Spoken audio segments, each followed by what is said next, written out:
সুপ্রিয় দর্শক, আসসালামু আলাইকুম। আশা করি আপনারা সবাই ভালো আছেন। যে যেখান থেকে আমার ভিডিওটি দেখছেন সবাইকে স্বাগতম।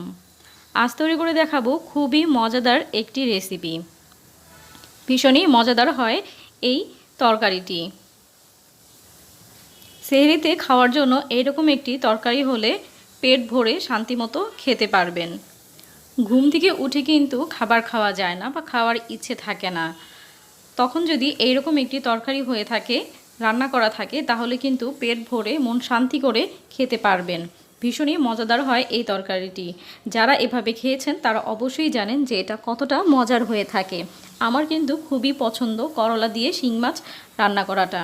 চলুন তাহলে দেখে নিই আমি কিভাবে করলা দিয়ে শিং মাছ রান্না করেছি, তাও আবার তিতা ছাড়া। কোনো রকম তিতা ভাব থাকবে না। রান্না করার জন্য প্রথমে আমি এখানে বড় সাইজের একটি করলা এভাবে চিকন করে কেটে নিয়েছি এবং করলাগুলো ধুয়ে আমি সিদ্ধ করে নিব। এতে করে করলার ভিতর যে তিতা ভাবটা থাকে সে ভাবটা কিন্তু চলে যাবে, খেতে আর তিতা লাগবে না। আমি পানি ঝরিয়ে করলাগুলো রেখে দিয়েছি। এখন একটি কড়াইতে আমি তেল দিয়ে দিচ্ছি পরিমাণ মতো। দিয়ে দিব পেঁয়াজ কুচি এবং দিয়ে দিচ্ছি রসুন কুচি। আমি পেঁয়াজ আর রসুন একসাথে দিয়েছি। এখন পেঁয়াজ আর রসুনটাকে ভাজতে থাকবো।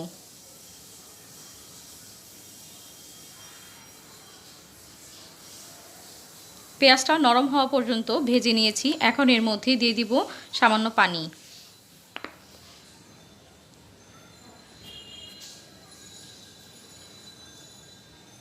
এখন এর মধ্যে দিয়ে দিব 1 চামচ ভর্তি করে লাল মরিচের গুঁড়ো।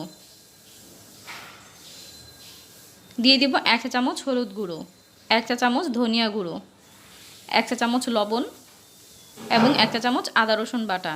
এখন মশলাগুলোকে খুব ভালো করে কষিয়ে নেব।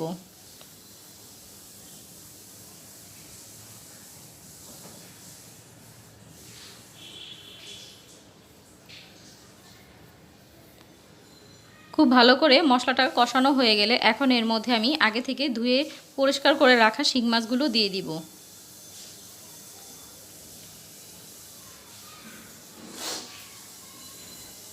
শিং মাছগুলো দিয়ে নেড়েচেড়ে আমি মাছগুলোকে কষিয়ে নেব। চুলার আঁচটা কমিয়ে ঢাকনা দিয়ে ঢেকে আমি মাছগুলোকে কষিয়ে নেব।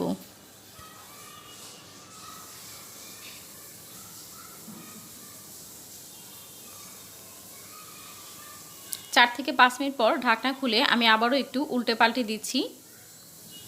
মাছগুলো কিন্তু কষানো হয়ে গিয়েছে।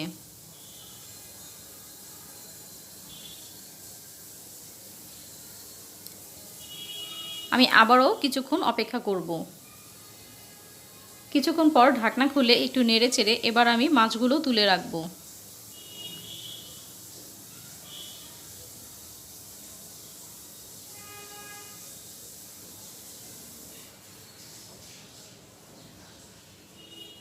আমি এক এক করে সবগুলো মাছ তুলে নিচ্ছি।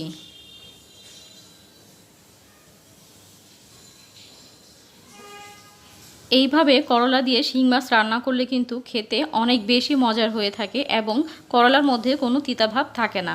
খেতে কিন্তু অনেক বেশি মজার হয়ে থাকে। যারা অবশ্য করলা দিয়ে শিং মাছ এভাবে রান্না করে খেয়েছেন তারা তো অবশ্যই জানেন যে এটা কতটা মজার হয়ে থাকে। এখন সবগুলো মাছ উঠানো হয়ে গেলে আমি মশলাগুলোকে আবারও খুব ভালো করে একটু কষিয়ে নেব। কষানো হয়ে গেলে এর মধ্যে আমি সিদ্ধ করা করলা আর আলু দিয়ে দিব। আলুগুলো কিন্তু আমি সিদ্ধ করিনি, কাঁচাই আছে। এখন খুব ভালো করে কষিয়ে নেব। তবে আজকে করলা রান্নার মধ্যে আমি ঢাকনা দিয়ে ঢেকে দিব না, ঢাকনা খোলা রেখেই রান্না করে নিব।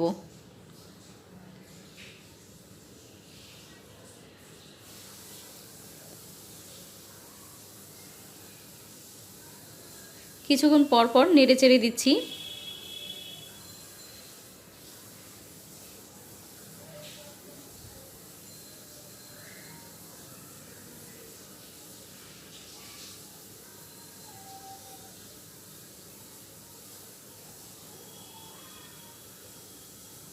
কিছুক্ষণ পর পর আমি নেড়ে চেড়ে উল্টে পাল্টে দিচ্ছি।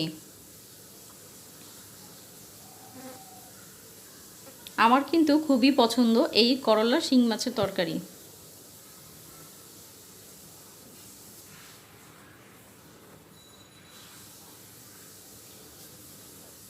কষানো হয়ে গেলে এখন এর মধ্যে আমি পরিমাণ মতো পানি দিয়ে দিব। করলা তরকারি কিন্তু একটু ঝোল খেতে বেশি ভালো লাগে।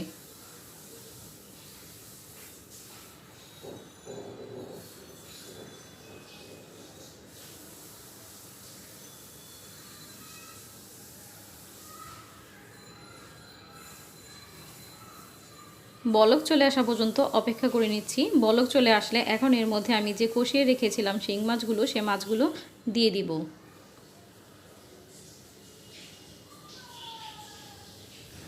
সবগুলো মাছ দিয়ে দিচ্ছি। সবগুলো মাছ দিয়ে দেওয়া হয়ে গেলে আমি একটু নেড়েচেড়ে ভালো করে মিশিয়ে দিচ্ছি।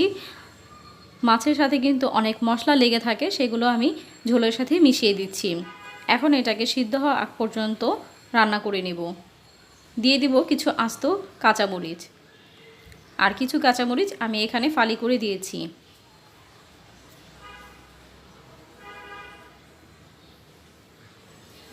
দেখতে পাচ্ছেন তরকারিটা কিন্তু একেবারেই হয়ে গিয়েছে। আলু এবং করলা দুটোই খুব ভালো করে সিদ্ধ হয়ে গিয়েছে এবং ঝোলটাও শুকিয়ে গেছে। আর যতটুকু ঝোল আছে এর থেকে বেশি ঝোল আমি বেশি টানাবো না, যেহেতু এটার ঝোলেই বেশি খেতে অনেক বেশি মজার হয়ে থাকে। এখন এর মধ্যে আমি কিছু জিরার গুঁড়ি দিয়ে দিচ্ছি। এখন খুব ভালো করে নেড়ে চেড়ে মিশিয়ে আমি চুলার আঁচটাকে বন্ধ করে দিব।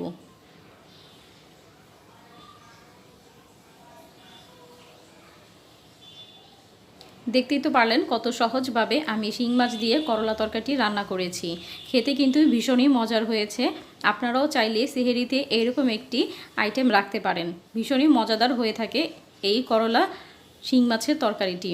আশা করছি আমার এই পুরো ভিডিওটি আপনাদের কাছে খুবই ভালো লেগেছে। আমার এই ভিডিওটি যদি আপনাদের কাছে ভালো লেগে থাকে তাহলে অবশ্যই লাইক, কমেন্ট এবং শেয়ার করে দিবেন। এবং আমার চ্যানেলে যারা নতুন আছেন তারা অবশ্যই চ্যানেলটিকে সাবস্ক্রাইব করে বেল আইকনে ক্লিক করে অল বাটনে ক্লিক করে রাখবেন। তাতে আমি ভিডিও ছাড়ার সাথে সাথে আপনারা সবার আগে নোটিফিকেশন পেয়ে যাবেন। আর যারা অলরেডি আমার চ্যানেলটিকে সাবস্ক্রাইব করে রেখেছেন তাদেরকে অসংখ্য ধন্যবাদ। আবারও হাজির হব নতুন কোনো ভিডিও নিয়ে। আজ এই পর্যন্তই। আল্লাহ হাফেজ।